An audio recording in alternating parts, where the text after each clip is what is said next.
At night, Adunni quietly stepped outside, making sure no one in the house noticed her.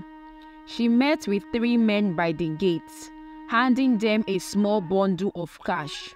"Make sure the brake is completely useless," she whispered, as she instructed them to tamper with the car meant to take her sister's groom, Tunde, to the church the next morning. The next morning, in her hotel room, Bola sat before the mirror, applying her makeup. She was on a video call with Tunde, who looked as excited as she was about the big day. "I can't wait to see you walk down the aisle," he said, his smile lighting up the screen. Adunni, who had been looking around, walked in and smiled, sweetly calling them "my favorite couple." But underneath her cheerful tone, her heart was racing. Hours later, at the church, guests started shifting uncomfortably in their seats. The ceremony was supposed to start at 10 a.m., but it was already past 1 p.m., and there was no sign of the groom. Bola's hand trembled as she tried to call Tunde again, but his phone was still unreachable. Her parents and friends gathered around her, trying to calm her down, but she was inconsolable. Meanwhile, Adunni was nowhere to be found. Finally, after what felt like an eternity, the officiating pastor had no choice but to announce that the wedding was postponed. Bola broke down in tears at the altar, her dreams crumbling in front of everyone. Her mother held her tightly, whispering words of comfort, but Bola felt her words slipping away. On their way back home, as Bola stared out of the car window, she noticed a crowd gathered on the roadside. Something about the scene made her uneasy. She asked the driver to stop. Her heart dropped when she recognized Tunde's car, crushed and smoking. Panic gripped her as she rushed towards the crowd. "Where is he? Where is Tunde?" she screamed. A bystander informed her that Tunde had been rushed to the hospital, but the driver and the best man had died on the spot. At the hospital, Bola and her family were not allowed to see Tunde immediately due to his critical condition. When they finally got to his room a week later, Tunde was unconscious, hooked up to various machines. But when he eventually opened his eyes, he was a different man. Adunni, her sister, had taken control, claiming to be his wife, and insisted on feeding him herself. "Tunde, we were about to get married when you had the accident," she told him, her voice soft and convincing. Tunde, confused and disoriented, started relying on her, believing the lies she fed him. Whenever Bola visited, hoping to see her beloved, Tunde would reject her coldly, insisting she wasn't his wife and demanding that the doctors keep her away. Adunni even went as far as forging marriage documents to solidify her claim. She started living with Tunde, cutting off his family and isolating him further, knowing that his recovery depended on the presence of loved ones. She took the keys to his mansion, planning to take control of everything he owned. But when she arrived at the house, she found that all the important documents were missing, as if someone had gotten there before her. Desperate, Adunni tried to manipulate Tunde into remembering where he kept the documents. She played on his vulnerability, convincing him that his family had abandoned him and that she was the only one who cared. But Tunde, though weak, started noticing things that did not add up. There was no connection between them. The memories Adunni claimed to share with him were non-existent. Her constant talk about money and properties began to raise his suspicions, especially when he overheard her making secretive phone calls. Bola, on the other hand, was struggling to keep Tunde's companies afloat. His relatives seized the opportunity to challenge her, claiming she wasn't legally married to him and had no right to his assets. They gave her 5 days to hand over the documents to them.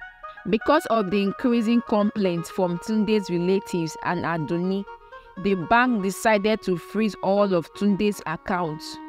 This move caused a significant financial strain on his companies. Bola, desperate to keep the business afloat, began using her savings from her jewelry business. She was determined to protect what she believed was rightfully hers, even though she was unaware that she was already 2 weeks pregnant. There were no signs, no morning sickness, no fatigue, so she pushed herself day in and day out, focusing on the business and trying to figure out where Tunde was. Tunde's siblings were relentless. They believed Bola was hiding their brother from them and started threatening her with legal actions. "If you don't bring him back, we will have you arrested," one of them warned, their voice full of anger. Bola had no idea where Tunde was. She searched, she prayed, and she begged the hospital staffs for any information, but they refused to help, citing strict privacy policies. Meanwhile, Adunni was growing desperate. Her control over Tunde was slipping, and she needed a new plan to solidify her hold on him. She decided that the best way to keep him under her thumb was to get pregnant with his child. She thought that if she carried his baby, he would trust her more and confide in her about everything, including the whereabouts of his documents. But Tunde, even in his weakened state, refused to let her near him. He pushed her away whenever she tried to force herself on him. Frustrated and running out of options, Tunde stopped taking his medication. He was tired of feeling like a prisoner, tired of being lied to and manipulated. One morning, Adunni found him collapsed on the floor, unconscious. Panicking, she rushed him back to the hospital, hoping that the doctors could revive him and that she could continue her twisted plan. But things did not go as she expected. By the evening, Adunni received a call from the hospital. The nurse on the other end of the line sounded frantic. "Ma'am, Tunde is missing. He escaped from the hospital earlier today." Adunni's heart raced as she dropped the phone. She had no idea where Tunde could have gone, and for the first time, fear gripped her. If Tunde regained his memories and found out the truth, everything she had worked for would be ruined. She needed to find him before anyone else did. After 2 weeks of drifting from place to place, Tunde was exhausted. He had no home, no clear memories, but there were moments when his mind would offer him some glimpse of the past. The strongest memory was of a woman he had met at a mall. He did not know her name, but he remembered the way she made him feel, like he was truly happy. This memory was his only comfort, the one thing that made him believe he had something worth fighting for. One night, after finding a spot to sleep near a waste bin, Tunde had a strange dream. In the dream, a phone number kept flashing in front of him, almost like it was begging him to remember it. When he woke up, the number was still in his mind, clear as day. He repeated it to himself over and over until he had it memorized. He wasn't sure whose number it was, but something told him that it was important. The next morning, he wandered the street, his stomach rumbling with hunger. As he walked, he noticed a woman buying food from a vendor. Mustering up the courage, he approached her. "Excuse me, ma'am," he said, trying to keep his voice steady. "Could I please use your phone? I need to make a call."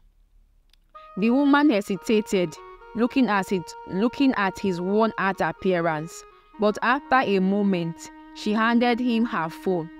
Tunde's hand shook as he dialed the number he had been reciting all morning.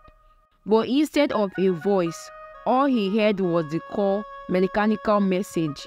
The number you are trying to reach is currently switched off. He handed the phone back to the woman, managing a weak thank you before turning away. He had pinned so much hope on that number, thinking it would lead him to answers, maybe even to the woman he loved.